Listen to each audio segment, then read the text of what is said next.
যখন রাজনৈতিক ক্ষমতা খুব বেশি কনসেন্ট্রেটেড এক জায়গায় হয়ে যায়, ইকোনমিক ক্ষমতা আস্তে আস্তে ওই জায়গায় চলে যায়। This is quite natural. এটা গেলে বাংলাদেশের বাইরে না, সেটাই আসলে হয়েছে, মূলত এটাই হয়েছে। আর আমাদের আজকে যেটা করতে হবে, চট্টগ্রামকে যদি বাণিজ্যিক রাজধানী হিসাবে শব্দটা ইউজ না করলেও চলে, কারণ চট্টগ্রাম ওই যে একজন বলেছে, আমার মনে হয় তানভীর বলেছে, চট্টগ্রাম তো বাণিজ্যিক রাজধানী আছে, বাট এটা কতটুকু কার্যকরী এটা হচ্ছে প্রশ্ন আজকে। তো ওই শুরুটা তো করতে হবে আসলে অন্য জায়গা থেকে। শুরুটা করতে হবে বাংলাদেশকে একটা ওভার রেগুলেটেড কান্ট্রি থাকবে কি থাকবে না। Actually Bangladesh is over regulated country এবং it's all concentrated in Dhaka unfortunately. আমাদেরকে ওই জায়গাটা হাত দিতে হবে প্রথমে। চট্টগ্রামকে যে রাজধানী হিসেবে কার্যকর করতে হলে আমাদের বাংলাদেশের যে আমাদেরকে সিরিয়াস, যে আমি প্রত্যেক দিন এই কথাটা বলেই যাচ্ছি, somehow I'm trying to drill this into the heads of everybody, including myself, যেটা আমাকে বিশ্বাস করতে হবে যে এই দেশটাকে ডিরেগুলেট করতে হবে। ওভার রেগুলেটেড কান্ট্রি হয়ে গেছে প্রতিটি ক্ষেত্রে, নাগরিকদের জন্য যা হয়েছে, ব্যবসায়ীদের জন্য যা হয়েছে, একাডেমির জন্য হয়েছে, কেউ বাদ নাই এখান থেকে। Everybody is victim of over regulation in Bangladesh. তা আমাদের মনে হয় আমাদের ডিরেগুলেশন করতে হবে সিরিয়াসলি। আপনি যখন ডিরেগুলেশন করবে, ক্ষমতার কেন্দ্রবিন্দুতে যখন ক্ষমতা কমে যাবে, ক্ষমতা যখন গ্র্যাজুয়ালি আপনি ডিরেগুলেট করলে তো লোকাল গভর্নমেন্ট স্ট্রং হবে, ডিরেগুলেট করলে ইনস্টিটিউশনগুলো স্ট্রং হবে, ডিরেগুলেট করলে অটোমেটিক্যালি ব্যুরোক্রেসি উইক হতে থাকবে এবং দেশের মানুষ বেশি ক্ষমতায়ন হবে। অর্থাৎ সরকারের ক্ষমতা কমিয়ে আপনাকে দেশের মানুষের প্রতিটি ক্ষেত্রে ক্ষমতা বাড়াতে হবে। ওটা একটা বিষয় আমাদের গুরুত্বপূর্ণ দেখতে হবে। দ্বিতীয় কথা হচ্ছে চট্টগ্রামকে, আপনার খুব সুন্দর সুন্দর কথাগুলো আসছে, চট্টগ্রামকে আমরা কি হিসেবে দেখতে চাই? লজিস্টিক্যাল হাব হিসেবে। এবং কেন ওয়াই চিটাগং এত logistical hub? Because of Chittagong coast line. আর তো কোনো কিছু নেই, ও যেটা বলেছিল।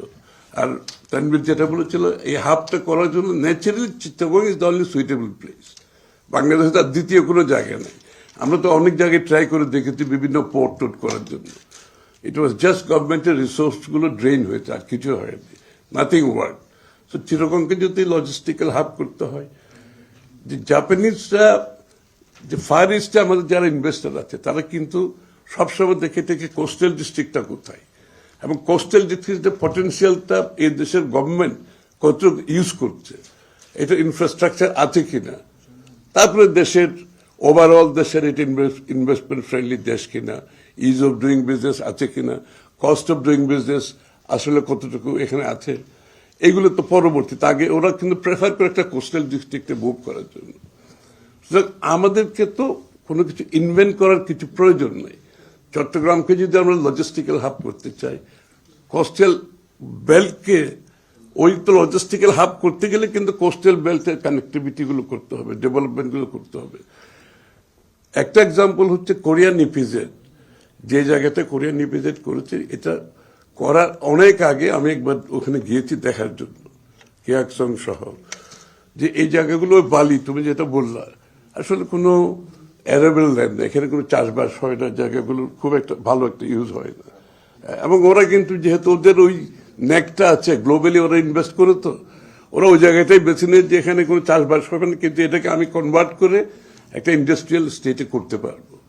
এরকম বাংলাদেশের পুরো কোস্টাল বেল্টটা যে আমাদের আছে, যেটা আমার এগ্রিকালচার ল্যান্ড নষ্ট হবে না, যেটাকে আমাদের বাংলাদেশের মতো জায়গায় আমি দুইটা তিনটা বিষয় আছে। একটা হচ্ছে আমাদের থাকার জায়গা কম, আমাদের এগ্রিকালচার ল্যান্ড লিমিটেড, আমাদের ইন্ডাস্ট্রিয়াল ল্যান্ড লিমিটেড, আমাদের আপনার গ্রিনারির জন্য যেটা রাখা দরকার, যেটা জারিনা বলল, যে একটা দেশে সুস্থভাবে বসবাস করতে হলে ওইটার পর্যাপ্ত পরিমাণ জায়গা নেই। এই জন্য আমাকে ল্যান্ড ইউজটা অত্যন্ত খুব কেয়ারফুলি করতে হবে। তো কোস্টাল বেল্টের যে ডেভেলপমেন্ট কথা তুমি বলেছ, হায়দার যেটা বলেছে, অত্যন্ত গুরুত্বপূর্ণ। এবং চিটাগংয়ের কিন্তু স্ট্রেংথ হচ্ছে লজিস্টিক্যাল।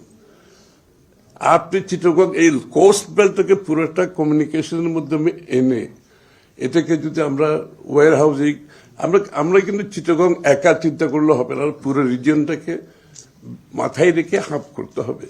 এয়ারপোর্ট বলেন, পোর্ট বলেন, ইন্ডাস্ট্রিয়াল স্টেটস বলেন, ওয়ার হাউজিং বলেন, we should be able to serve the whole region. এখানে ইন্ডিয়ান নর্থ ইস্ট সহ ইন্ডিয়ান একটা গ্রেটার পার্ট অফ ইন্ডিয়া, মিয়ানমারের যেটা আপনার রাখাইন স্টেট যেটা আছে, যারা আসলে ওই মানে ইয়ের থেকে মেইনল্যান্ড থেকে সেপারেটেড, এবং পুরো রিজিয়ন থেকে আমরা করতে পারি, ইভেন ইনক্লুডিং ওয়েস্ট বেঙ্গল, এখানে আমরা যদি বলতে চাই। সুতরাং আমাদেরকে সার্ভ করার জন্য পুরো জিনিসটাকে চিটাগংকে হাব করে, এয়ারপোর্টের থেকে easily Chittagong airport can be a hub for this region, ওটা আমাদেরকে চিন্তা করতে হবে। এটা পুরো নর্থ ইস্ট থেকে এই পুরো বেল্টটাকে কিন্তু আমরা চিটাগং এয়ারপোর্ট হাব হিসেবে আমরা ইউজ করতে পারি, চিটাগং পোর্ট, এবং এই বিষয়গুলো আমাদের গুরুত্বপূর্ণ। আর যেটা বলেছে খুব ভালো পয়েন্ট লাস্ট স্পিকার আমাদের, যে আমাদের একসাথে তো আর এগুলো সবকিছু হবে না, তো আমাদের লো হ্যাঙ্গিং ফ্রুটস কি আছে এখানে। এটা হচ্ছে ঢাকাতে কেন যেতে হচ্ছে, দ্যাট ইজ আইডেন্টিফাই। তাহলে আমি যদি লিস্ট করি যে ঢাকাতে না যাওয়ার জন্য কি কি করতে হবে আমাকে, এই বিষয়গুলো আমি একটা লিস্ট করি, তাহলে এটা একটা ইমিডিয়েট সলিউশন আমাদের করা যেতে পারে।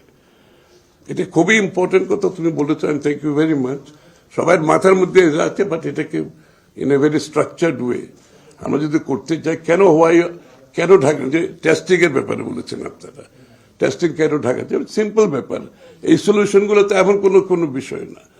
ব্যাংকিং এর বিষয় যেগুলো আছে, এগেইন ঢাকা না গেলে তো, তদবির না করলে তো ব্যাংকের লোন স্যাংশন হবে না, এটা আমরা জানি।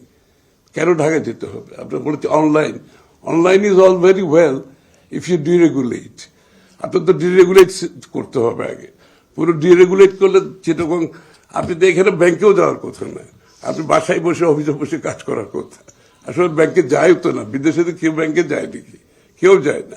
ওদের ব্যাংকের সাথে, ওদের অফিস থেকে ব্যাংকের সাথে কমিউনিকেট করতেছে, সব কাজ শেষ হয়ে যাচ্ছে। এগুলো হচ্ছে আরেকটা বিষয় আছে আমাদের, যে ডিরেগুলেশনের সাথে কিন্তু সবকিছুর বিষয় আছে। আর জরিনা যেটা বলেছে, Chittagong as a liveable city করার জন্য যে ইনভেস্টমেন্ট, আমি একটা এক্সাম্পল দিই, যে এশিয়ান উইমেন ইউনিভার্সিটিতে যখন হওয়ার ছিল, তখন বিএনপির সময় আমাদের সব এই এশিয়ান উইমেন ইউনিভার্সিটি কোথায় হবে, চিটাগং কোথায় হবে, তখন যেহেতু প্রাইম মিনিস্টার বাড়ি, যে রহমান সাহেবের বাড়ি বগুড়া, তো ওরা বলতেছে তো এখানে অনেকগুলো আমাদের ফ্যাকাল্টির একটা ডে টু ডে লিভিং এর ব্যাপার আছে, আমাদের ছেলে মেয়েদের লেখাপড়ার ব্যাপার আছে, অনেকগুলো বিষয় আছে যেগুলো যারা স্পন্সর ছিল তারা। পরে আমরা বসলাম, মানে ওয়াই নট চিটাগং তো আমাদের সুযোগ সুবিধা, আমাদের university, at least we have some faculties with whom you can communicate. Chittagong university আছে, মেডিকেল কলেজ, অনেকগুলো স্কুল কলেজ আছে, লিভেবল একটা জায়গা আছে, এবং সমুদ্র আছে, পাহাড় আছে, এরকম একটা ইউনিভার্সিটির জন্য ideal place. Finally it was decided Asian women university চিটাগংয়ে হবে। আমরা একটা জায়গা ওদেরকে ঠিক করে দিলাম, আইডেন্টিফাই করে দিলাম, ওখানে ডেভেলপমেন্ট হতে যাচ্ছে এখন, যে architects are coming. Asian women university is a very good addition for Chittagong, Chittagong এনভায়রনমেন্টের জন্য, চিটাগং সোসাইটির জন্য, যে কিছু লোক যারা এখানে থাকে, যাদের সাথে চট্টগ্রাম ইন্টেলেকচুয়াল একটা ক্লাস, একটা সৃষ্টি হওয়ার সুযোগ আছে এখানে। তো এইরকম education is also, Tanvir is very right, যে লজিস্টিক্যাল সাথে সাথে infrastructure development, manufacturing and education, হ্যাঁ, health of course it's a must, health care. So এটার জন্য আমার মনে হয় মেয়র আমার পাশে বসে আছে, মাননীয় মেয়র, যে চট্টগ্রামে আসলে it has to be city government. এই যে বলেছে বিভিন্ন কাজের যে সমন্বয় হচ্ছে না, because we do not have a city government. We must have a city government. We should be fully powerful. আর যে কোনো জায়গায় আমরা যদি সাংহাই যাই, সাংহাই মেয়র এসে আমাদেরকে বলে, সব কথা তার মধ্যে আছে, হি নোজ এভরিথিং। সাংহাইতে কতগুলো ইনভেস্টমেন্ট হচ্ছে, কোথায় ইনফ্রাস্ট্রাকচার হচ্ছে, কোথায় কি সমস্যা হচ্ছে, he knows everything. Because the mayor is overall actually পুরো সিটির সবগুলো কাজের মধ্যে সে ইনভলভ, সরাসরি ইনভলভ। রেভিনিউ কালেকশনে মেয়র ইজ ইনভলভ, তারা জানে করতে করতে রেভিনিউ।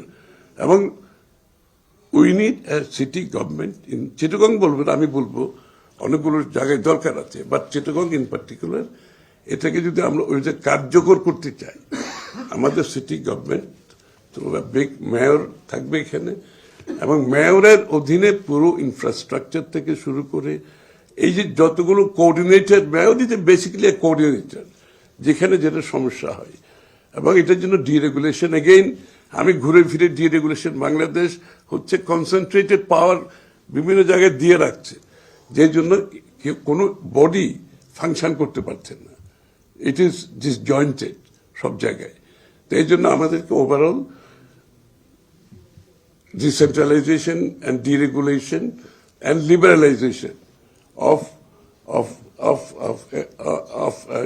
economy. তো এই জন্য আমাদের ইনশাআল্লাহ আমরা তো প্ল্যান করেছি, এবং ব্যবসায়ীদের আরেকটু বিষয় হচ্ছে ইম্পর্টেন্ট হচ্ছে একটা চিটাগং অ্যাজ এ বাণিজ্যিক সিটি হিসাবে এটা সাপ্লাই চেইন আপনাকে এনশিওর করতে হবে, আসবে, বেরোবে,